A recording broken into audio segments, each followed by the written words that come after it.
From Geneva vaults to royal collections, certain jewelry pieces tell stories that money alone cannot buy. We're diving into old money jewelry today, where a simple bracelet signals more wealth than a diamond-covered necklace. Think subtle pearls, iconic watches, and pieces you barely notice but can't forget. Stick around because by the end of this video, you'll spot old money jewelry from across the room. Let's get started with one of the most legendary timepieces ever created.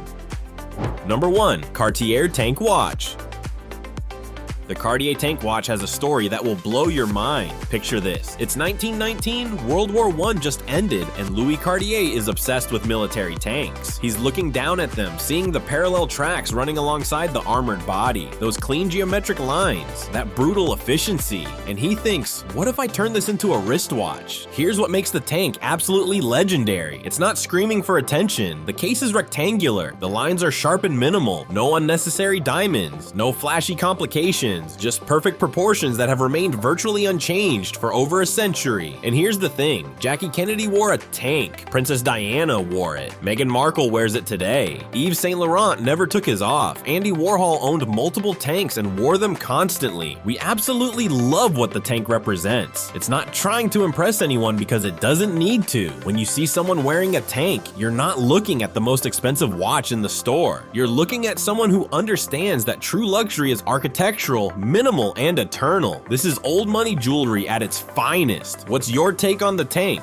Would you wear one? Let us know in the comments. Number 2. Mikimoto Pearl Studs. Now we're moving to Mikimoto Pearl Stud earrings, and here's why this brand matters. Kokichi Mikimoto earned the title Pearl King for creating the world's first cultured pearls. His first boutique opened in Ginza over 120 years ago, and when old money buys pearl earrings, they're buying Mikimoto. Here's what separates Mikimoto from any other pearl jewelry. They only use Akoya and South Sea pearls with that unmistakable mirror-like luster. Settings are 18 karat gold or platinum, beautifully minimal. Each pearl is hand-selected for perfection. Marilyn Monroe and Elizabeth Taylor wore Mikimoto exclusively because they understood this. Pearls whisper while diamonds shout. The ideal Mikimoto stud size? 7 to 9 millimeters. Noticeable but never large. And here's what makes these studs an old money marker. They work everywhere. Business meeting, casual lunch, black tie gala. New money wears chandelier earrings to lunch. Old money wears Mikimoto pearls to everything. Do you own Mikimoto studs? We'd love to hear your experience. Number 3. Cartier Gold Chain. A simple gold chain might seem too basic, but when it's Cartier, everything changes. We're talking chains that cost $5,000 to $15,000, not because they're complicated, but because they're solid, substantial, and carry the Cartier hallmark trusted since 1847. Cartier's classic chains fall just below the collarbone. Medium weight links in 18 karat yellow gold, polished but not mirror bright. Here's what you need to understand. When you hold a Cartier chain, it has weight. Real, substantial weight. Cheap chains feel hollow. Cartier chains feel like the investment pieces they are. Aristocratic families have worn Cartier gold chains for generations, sometimes plain, sometimes with a single pendant. The chain itself is the luxury because it carries that iconic Cartier craftsmanship that supplied jewelry to royal courts across Spain, Portugal, and India. New money layers 5 cheap chains together. Old money wears one Cartier chain every day for 40 years. That's the difference. Would you invest in a Cartier chain? Tell us in the comments. Number 4. The Signet Ring. Now we're stepping into one of the most powerful pieces on this entire list, and it might surprise you because it doesn't sparkle, the signet ring. For centuries, aristocratic families used signet rings to seal documents. The engraved crest pressed into hot wax was legally binding. Your signature, your word, your family name, all in one powerful symbol. Traditional signet rings are made from solid gold or platinum. They sit on the pinky finger of the non-dominant hand. They're always simple, always minimal, never covered in gems or excessive decoration. The face can be engraved with a family crest or left completely plain. Either way, the message is the same. This ring represents something more profound than decoration. Here's why we find signet rings so fascinating among old money families. They get passed down. A grandfather's signet becomes his grandson's most prized possession. The gold wears smooth over decades of daily use. The engraving softens but remains visible. Every scratch and mark tells a story. This isn't jewelry you buy new, this is jewelry you inherit, and that makes it absolutely priceless. Would you wear a signet ring? Do you have one in your family? We're genuinely curious about your experiences. Number 5. The Tiffany Open Heart Pendant. In 1974, Italian designer Elsa Peretti walked into Tiffany & Company with an idea that would change everything. She wanted to create jewelry inspired by the empty spaces in Henry Moore sculptures, not the solid forms, the voids, the negative space. The result? The open heart pendant, and it became one of the most recognizable pieces in jewelry history. The design is deceptively simple, and we love it for that reason. A curved outline of a heart, no filling, no stones, just the shape itself flowing in these beautiful organic lines. It's made in sterling silver or gold. It hangs on a delicate chain. And here's the genius part. It works with absolutely everything. Alone for minimalist elegance, or layered with other chains for a more personal look. Catherine Deneuve wore it, Sophia Loren wore it, Liza Minnelli wore it. These weren't women who needed more jewelry, they could wear anything, but they chose the open heart because it represented something beyond luxury, fluidity, sensuality, modern art translated into wearable form. Old money recognizes that the most valuable jewelry doesn't need to be the most expensive, it needs to be the most meaningful. What's your take on the open heart? Have you seen it in person? Let us know. Number 6. The Van Cleef Arpels Alhambra Necklace.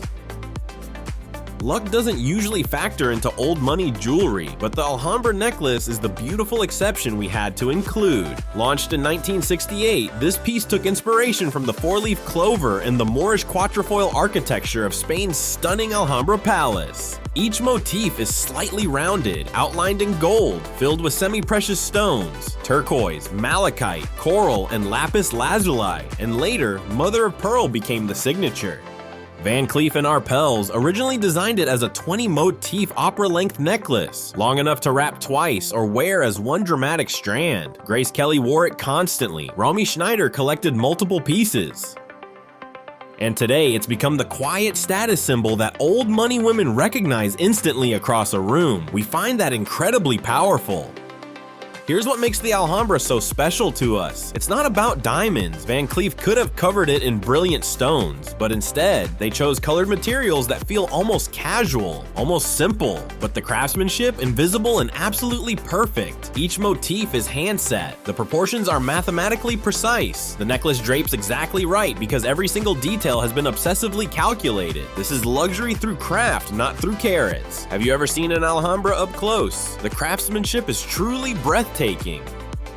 Number 7. The Bulgari Serpenti Watch. Elizabeth Taylor wore it while filming Cleopatra, and that single image made the Bulgari Serpenti watch one of the most iconic pieces in jewelry history. But here's something fascinating. The serpent has been part of Bulgari's identity since the 1940s, long before Hollywood noticed. The design wraps around the wrist in coils of gold, sometimes plain, sometimes covered in enamel scales, sometimes set with diamonds, but always unmistakable. The serpent represents transformation, power, and mystery. Ancient Rome worshipped snake symbolism, and Bulgari, founded in Rome in 1884, has always drawn inspiration from classical art and architecture. The Serpenti isn't delicate, it's bold, substantial, sculptural. It makes a statement without saying a single word. We appreciate the Serpenti because it breaks old money's own rules. Most old money jewelry is subtle, understated, quiet, but certain pieces earn the right to be dramatic. The Serpenti has earned that right through nearly a century of heritage. When you wear a Serpenti, you're not trying to look wealthy, you're wearing a piece of design history that happens to be made of gold. Would you dare to wear one? It's absolutely stunning. Number 8. Harry Winston Cluster Earrings. Harry Winston earned the nickname King of Diamonds, and his cluster earrings show exactly why. Founded in 1932, Winston pioneered lending diamonds to celebrities starting in 1944 when he adorned actress Jennifer Jones at the Academy Awards. Since then, his signature cluster design has become the diamond earring that old money chooses. Here's what makes Winston clusters completely different from any simple diamond stud. The design uses pear and marquise diamonds set at varying angles around a center stone, creating intense sparkle that no basic stud can match. But here's the old money secret. Winston clusters are usually 1 to 2 carats total weight. Small by new money standards, absolutely massive by quality standards. Number 9. The Cartier Love Bracelet. In 1969, designer Aldo Sapullo created something absolutely revolutionary that we have to share with you. A bracelet that locks with a screwdriver. You cannot take it off alone. You need someone else to open it for you. It was designed as a modern handcuff for lovers, a symbol of commitment that actually required real commitment. You couldn't just slip it off when convenient. Cartier gave the first love bracelets to power couples, and this is where it gets interesting. The Duke and Duchess of Windsor received theirs. Elizabeth Taylor and Richard Burton, Steve McQueen and Ali McGraw. The message was crystal clear. This wasn't just jewelry, this was a declaration. I'm locking this on, I'm choosing you, and I trust you with the key. How powerful is that? The design is industrial and minimal. The bracelet is flat with screw motifs around the entire circumference. It's made in gold or platinum, no stones in the original version, just pure geometric form. And it stays on 24 hours a day. You sleep in it, shower in it, live in it. The gold develops scratches and marks, but that's not damage. That's the story of your life etched into precious metal. Here's something fascinating we discovered. Hospitals in New York City reportedly keep tiny screwdrivers on hand because the love bracelet is so common that emergency rooms need to be able to remove them for medical procedures. That's how deeply embedded it's become in the culture of lasting commitment. Would you lock on a love bracelet? Tell us your thoughts. Number 10. Patek Philippe Calatrava watch. We're ending where we began, with time. And when old money needs a classic watch, they turn to Patek Philippe, specifically the Calatrava. This watch has been the gold standard since 1932. Old money doesn't see watches as technology, they see them as jewelry, as heirlooms, as symbols of discipline and respect for tradition. The Calatrava does one thing perfectly. It tells time with mechanical precision and timeless design. Clean face with Roman numerals or minimal markers. Slim case, never oversized. Leather strap or slim metal bracelet.